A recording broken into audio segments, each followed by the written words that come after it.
Hi, everybody. Welcome to Phil and Dave's Excellent Adventures. Just Dave here. Today I'm talking about the movie R.I.P.D. 2, Rise of the Damned. So, R.I.P.D. 2 is the sequel to R.I.P.D. This one's sort of a prequel, I guess. It's set in the Old West. And like the original movie, I guess it's a guy who's a cop. He dies. He joins some supernatural afterworld police force and tries to sort of avenge his death, I suppose. So anyway, as far as what I liked about the movie, I like Jeffrey Donovan. I used to watch Burn Notice. I liked him on that. There's another show, Touching Evil. I liked him in. I've seen him in quite a few things, and I've always enjoyed him. And I kind of always wished he kind of was a little bigger, you know? Yeah. I really like Jake Choi in here as Slim. Rachel Adedeji as Mabel. Richard Brake, of course, is in here. He's always good as Otis. And then Tilly Keeper was playing his daughter Charlotte. She's not in it much, but I liked her scenes when she was in it. Like I said, I really like the character of Slim. I thought he was really funny. He was a good sort of comic relief. I don't see a lot of Asian characters in the Old West movies, so when you see them and they're not playing like a rail worker or something, it's always kind of interesting and cool. I did like his sort of message Roy Sieved joke. It was a dumb joke, and the first time he said it, I was like, okay, whatever. But the second time, it legitimately got a laugh out of me. They overdid it a little bit, maybe, because they did it 4 or 5 times, but the second time, at least, it worked for me. So, for what that's worth, I really like the costumes in this. I was pretty impressed by the costumes. I thought, in particular, Jeffrey Donovan's costume looks cool. I like the cape and the way it ties into the bandolier, and the way his jacket kind of looks like the Rocketeer or something like that. But yeah, overall, all the costumes I thought looked pretty good. Not maybe the most realistic or authentic, but they look nice. I thought the music was pretty good in this too. I really liked it. It's a guy, Peter Robinson. I don't know if I really liked it, but I thought it fit and it worked. He's done stuff like Wayne's World and Cocktail before. So, yeah, I thought it was pretty good.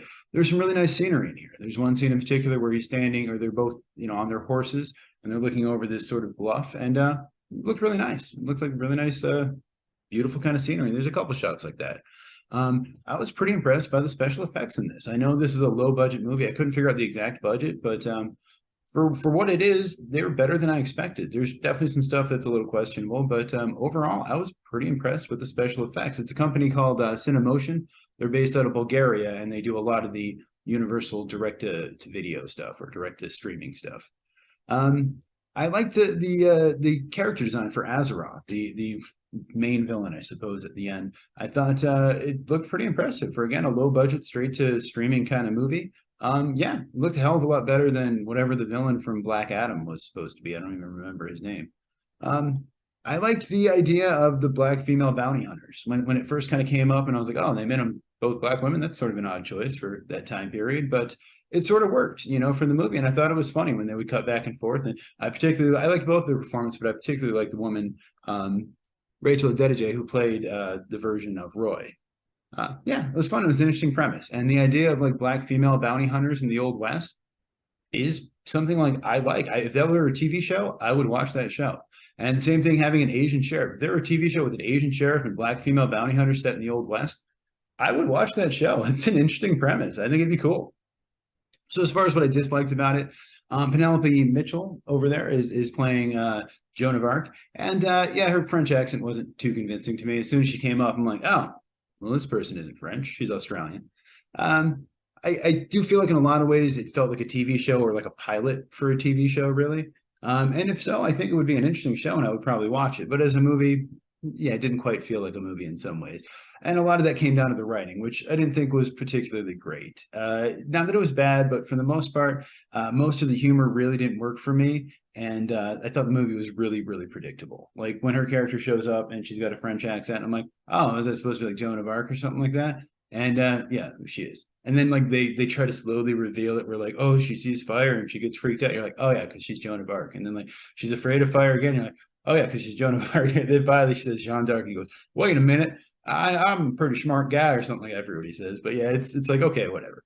I guess that was the bit, maybe. I don't know. Like I said, most of the comedy didn't work except for Slim. I actually thought he was pretty funny. And some of the stuff with the women, who they were like their avatars, I thought was pretty funny. But a lot of the humor kind of fell a little flat. And even as much as I like Jeffrey Donovan, his acting was a little broad in this. And definitely, I could tell he was acting. I didn't like the term deado. that they call people. Although eventually by the end of it, I kind of got around to it.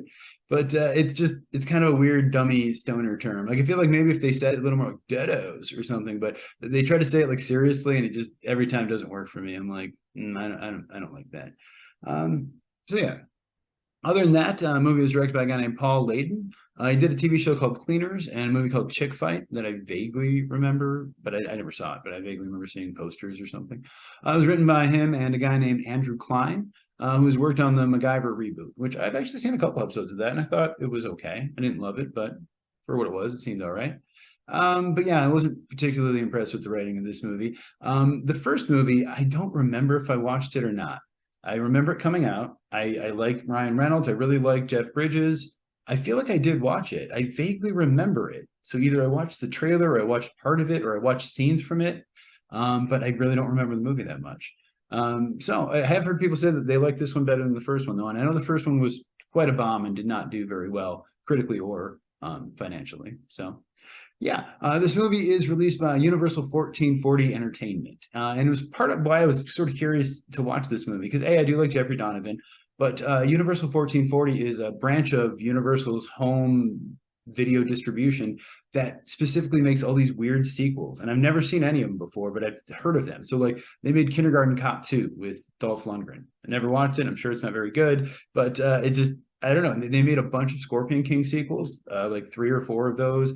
A ton of Tremors sequels. There's like, I knew there's 3 or 4, but there's like 7 or 8 Tremors movies, and most of them, or at least the last 4, have been here. They've done some Chucky movies too that like I vaguely remember hearing about, like Cult of Chucky, I think, but even more Chucky movies than you would suspect. So if you ever see a weird movie where you're like, oh my God, somebody made a sequel to that, odds are it was probably Universal 1440 Entertainment. I think they also put out that terrible Monsters movie. So this is based on a Dark Horse comic book, and I've never read the comic, but I always thought it was a really interesting premise for a comic, and it's probably a comic that I would have liked a lot.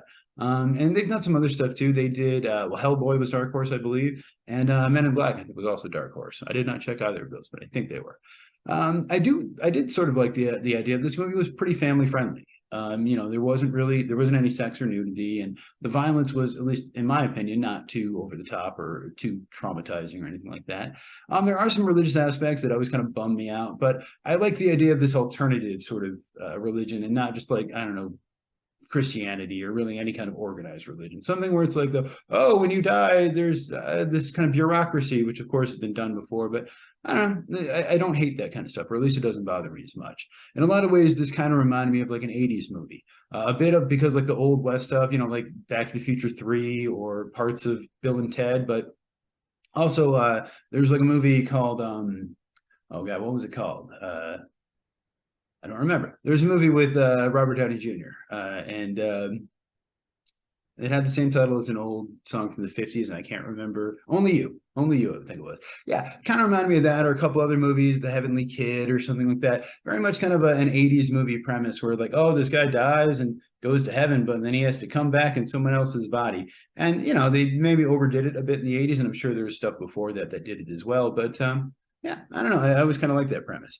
And it does really have that kind of, like I said, an 80s movie feel, or like kind of just like a weeknight movie feel, like something you'd watch on a Monday or Tuesday afternoon, maybe with the family, or maybe while you're making dinner or cleaning up or something like that. And I'm not going to say it's a good movie. I honestly, I feel like maybe I've talked it up too much and it made it sound like I really liked it. I didn't love it, but I didn't hate it.